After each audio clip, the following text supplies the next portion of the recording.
Good morning everyone, my name is Roberto Javier Ortiz. In this video I'm going to present you the characteristics and the most important aspects about the life of Amish people. The Amish are an unadvantaged Protestant and ethno-religious group known for their simple lifestyle, for having a modest and traditional dress, and mainly for keeping their society totally away from technology and the modern world. That is, their lifestyle resembles the customs of the 20th century. The Amish clearly are a cultural community united by religion, origin, and traditions, which are organized into many subgroups that make the same society. Localization and distribution. Today it is possible to identify about 500 Amish communities in the United States, as well as in the province of Ontario, Canada. Their communities are divided into church districts, in which most of the concentrations are found in the United States, specifically in Lancaster County, Pennsylvania, Holmes County, Ohio, and LaGrande County, Indiana, West Pennsylvania having the largest Amish population and Ohio the second largest. While in Central and South America, there are also others in Belize, Bolivia, and Argentina. Nevertheless, Amish settlements in Mexico and Honduras ended up failing. Now let's talk about the origins of Amish. The Anabaptist movement, from which this community later emerged, began in Switzerland in 1525. In this year, Conrad Grebel and George Blaurock practiced adult baptism with each other and later with others. This Swiss movement later became known as the Swiss Brethren. The Amish as a separate group emerged in 1693 when Jacob Amand, a leader of the Swiss Brethren, demanded stricter discipline in the church, which led to a split. So, Amand's followers later become known as the Amish or Old Order Amish.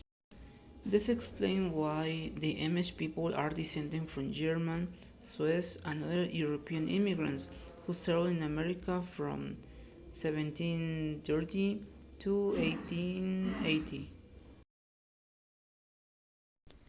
As I mentioned before, Amish are not a unified group, as they are divided into many subgroups. So here I have the classification. It is important to mention that all Amish subgroups share characteristics with each other, but these are not related to physical characteristics or qualities in specific, but in their use of modern technology. Well, the Amish are classified into Old Order Amish, New Order Amish, Amish Mennonites, and Vichy Amish. The first one includes the so-called Nebraska Amish, Troyer Amish, and the Schwarzenegger Amish. In addition, they reject new technologies including electricity or telecommunications. This group is clearly the strictest so far. In the second one, they are more receptive to modern life, and although they reject radio, television, computers, and owning their own card, some communities use mobile telephony. The third one moved away from the old Amish traditions and moved closer to the Mennonites. In this case, they use their own card and the radio, but not the television. Some communities use the internet, information technology, computers, and mobile phones. While in the last one, they have similarities with Mennonites Amish and are often considered part of them. Some also have migrated to Central America in an attempt to escape the influences of modern society. Well, in the next section, I'm going to explain the most relevant aspects about religious practices and beliefs of the AMISH. In the 19th century, the people from whom the AMISH are descended, in this case Swiss and German, sought and was looking for various reforms within Protestant Christianity, which included insistence on the separation of church and state, support for non-resistant or non-violent lifestyle, and advocated adult baptism, since people of that time already practiced an Anabaptist type doctrine. This means that he didn't believe a child should be baptized because baptized should be a personal decision, something that children couldn't make by themselves. Actually, this idea still remains in that community today. Another important point is that the two key concepts practiced by the image are the rejection of what is Hashmod, that means pride, arrogance, and haughtiness, and the high regard they have for Demot, and Gilasinhet. The first concept means humility, and the second one have to do with calmness, compassion, and placidity.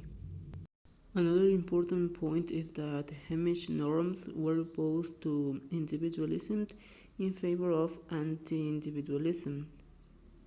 The Amish were willing to submit to the will of Jesus, expressed throughout their group norms, which was contrasted with individualism.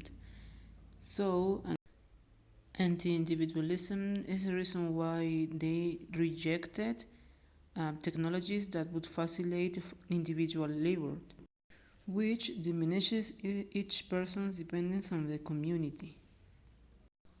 For example, Amish think that modern innovations such as electricity promote competition for status-defining goods, and photographs may encourage personal vanity.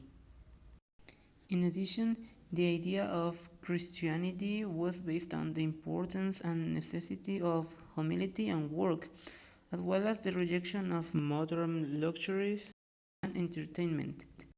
For example, music, television, electronic machines, etc., which, according to the religion, they only create evil, destruction, and pride. Such ideas have been imposed by generations. And finally, it is worth mentioning that the members who violate moral or religious norms considered important are expelled or excommunicated from the religious society.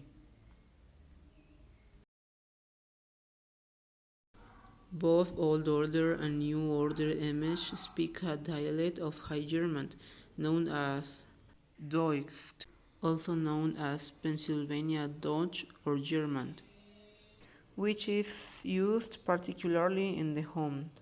However, some Swiss Amish groups also speak Schweitzer, which is a form of Bernese German.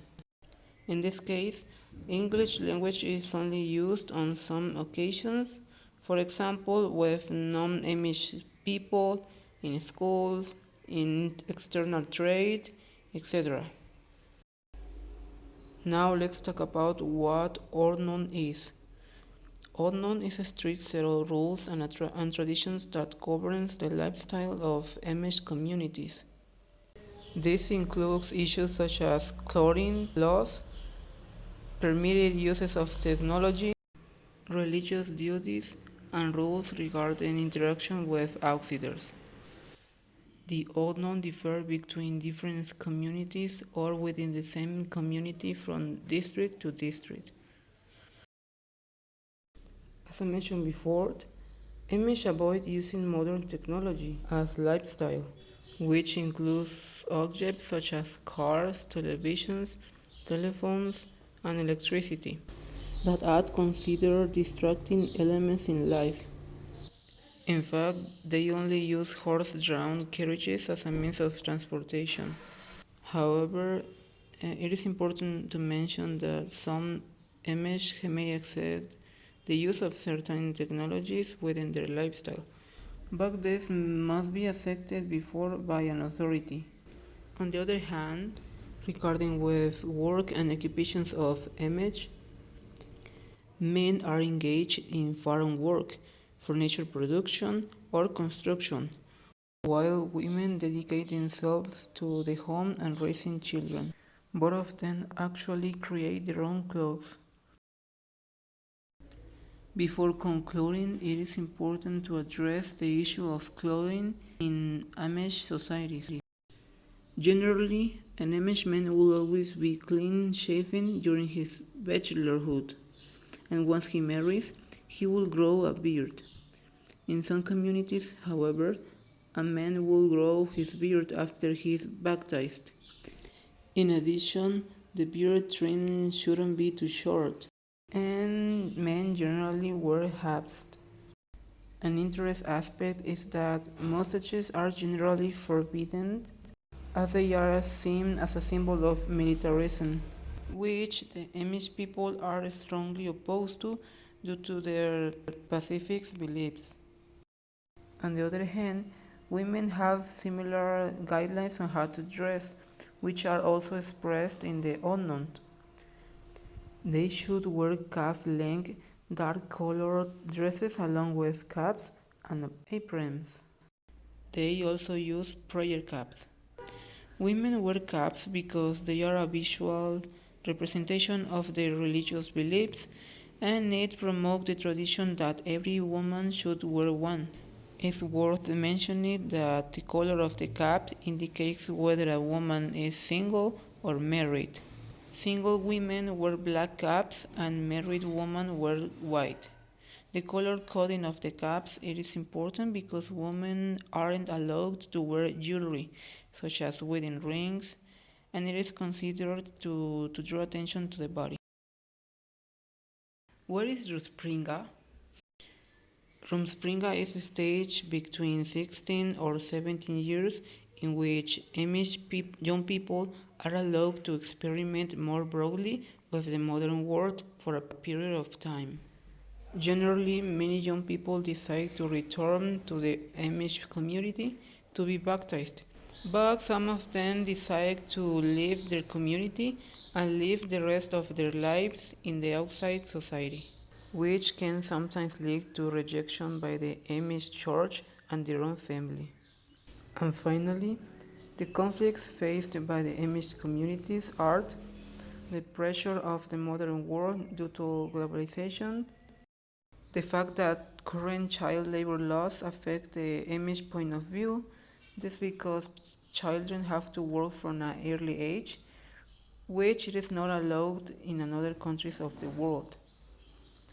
And the Amish reject life insurance and health insurance due to a lack of attention from government institutions and the lack of interest from the community to the outside.